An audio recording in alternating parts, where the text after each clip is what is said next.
இதுவரை கற்கா கலைகளெல்லாம் உன்னுடன் கற்கும் வேளையிலே என்னுயிர் தோழி நீ என்பேன் நீ என்பேன்.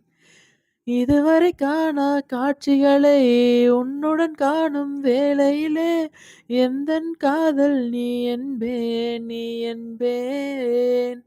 ஒரு சிலர் என்னை நெருங்க என்னிடம் பேசத் தொடங்க சிறு ஊடல் கொண்டு நீங்கி போகின்றாய். கவலைகள் என்னை வருத்த உன்னிடம் என்னை துரத்த உன் மடியை தந்து தாயாயாகின்றாய். என்னை துயிலென அழைத்திடு தனிமையே என் கனவிலும் தொடர்ந்திடு தனிமையே கண் விழிக்கையில் இருந்திடு தனிமையே தனிமையே என் இனிய தனிமையே ஓ என் இனிய தனிமையே